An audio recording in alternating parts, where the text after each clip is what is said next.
like a buttercup. You're a Barbie doll. Show them all what I'm made of. Strut down the hall. Won't stop till I get enough. All right, so you wanted the rundown on how that Thanksgiving game went for the Giants against the Cowboys. We've got the game recap right here from Giants.com, and let's just say it's time for a deep dive into what exactly happened in this loss and what it means for the rest of the season. Yeah, definitely a tough one, especially on Thanksgiving. But hey, every game is a learning experience, right? Even the loss. Exactly. So let's start with probably the most surprising thing of the day, the whole quarterback situation.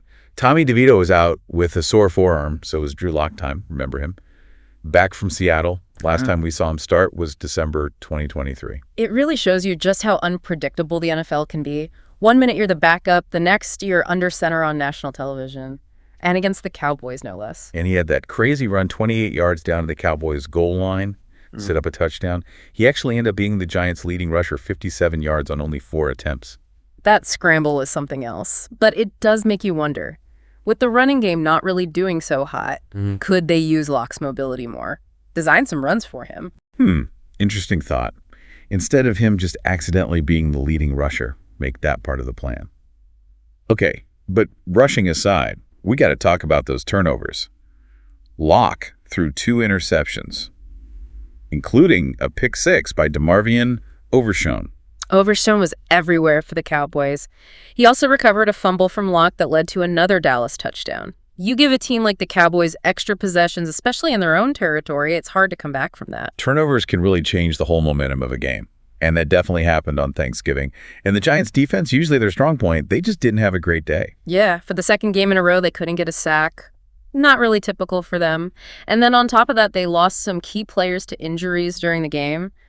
Dexter Lawrence, DJ Davidson, and Raheem Nunez-Reches. Ouch. That's a lot of defensive power out. It seems like the Giants just can't escape the injury bug this season.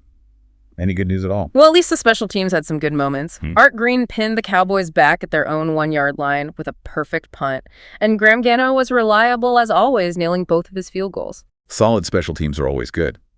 And what about Malik Neighbors? Had a quieter game last week, but bounced back against the Cowboys, 8 catches for 69 yards. Is he starting to find his place as a rookie? He's showing a lot of potential. He's got the talent, and he's starting to figure things out in the offense. He said he had a quiet game last week, but, you know, they say consistency is key. 8 catches for 69 yards is a pretty good day. For sure. But speaking of consistency, injuries have been a consistent problem for the Giants. Deontay Banks and Azeez Ojulari were already out, and now Ojulari is on injured reserve. Yeah, that means he's out for at least 4 games. That's a big loss for the defense. That's fine. Especially because he's one of their leaders in sacks. When you lose a player like that, it affects the whole defense. Are they running out of players at this point? It feels like they're digging pretty deep into the roster. They definitely had to make some moves to adjust. They claimed Greg Dulcich, a tight end from the Broncos, signed linebacker Tomlin Fox from their practice squad, and elevated tackle Joshua Miles, and cornerback Greg Stroman Jr. for the game. It's all hands on deck at this point. And they did all of that on a short week because of Thanksgiving. That's a lot to handle. Yeah. But let's talk about their opponents for a second. The Cowboys activated Brandon Cooks from injured reserve. That's huge for Dallas. He's a real difference maker. And having him back adds a whole other element to their passing game. Makes you wonder how the game would have gone if he had played against the Giants. Definitely something to think about. So with the Giants sitting at 2-10, can they turn things around? Or is this season pretty much a lost cause? It's a tough road ahead. There's no denying that. But look, there's still 6 games left in the season. You never know what could happen. Okay, I see a little bit of optimism there. What makes you think they're not completely out of it? Well, they're facing the Saints next. They're 4-7, so that's a winnable game.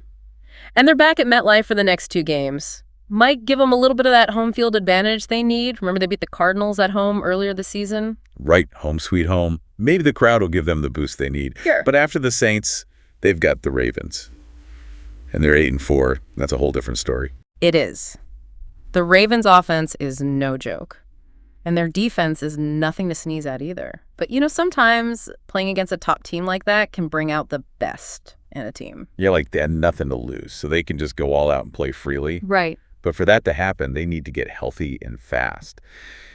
This injury list is starting to get a little scary. Injuries are a game changer in the NFL. It's a tough sport, and you need depth to make it through a 17-game season.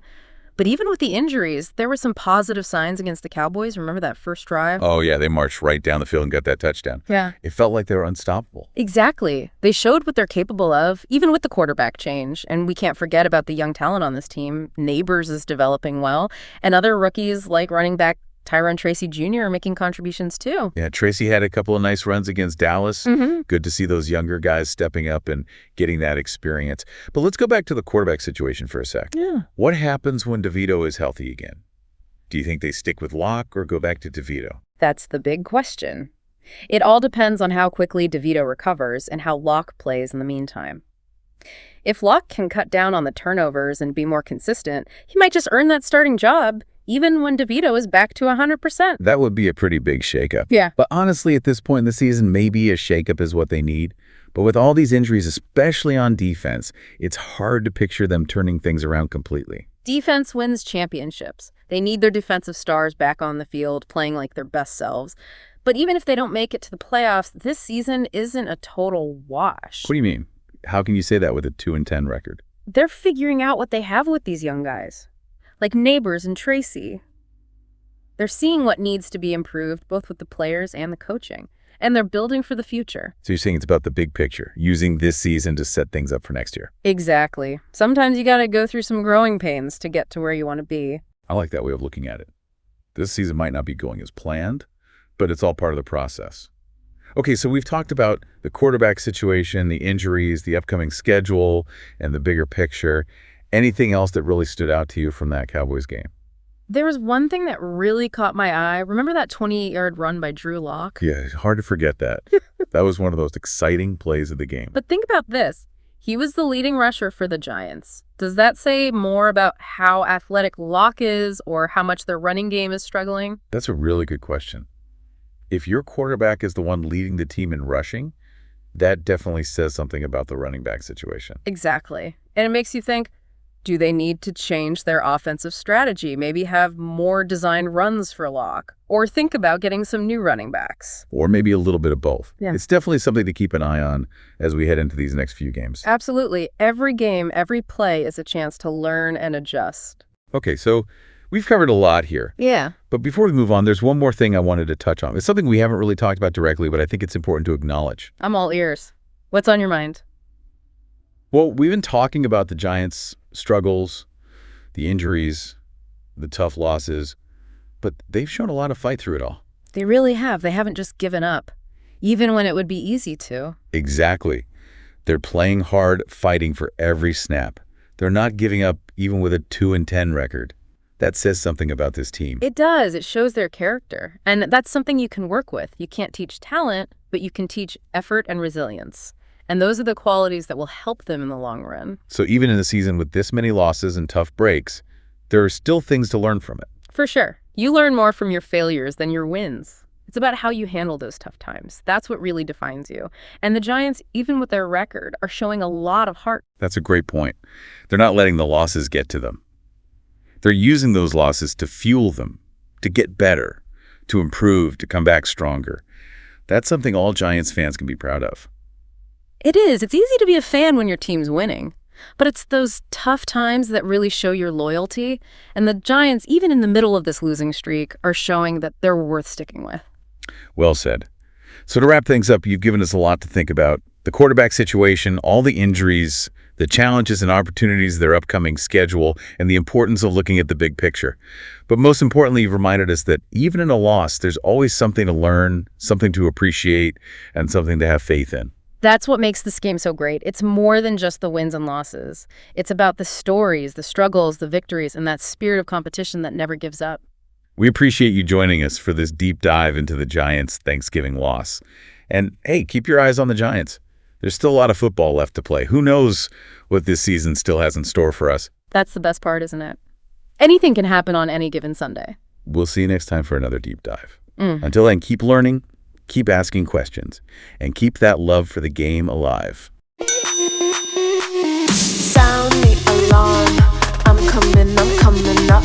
We'll have a ball. I'm sweet like a buttercup. You're a Barbie doll. Show the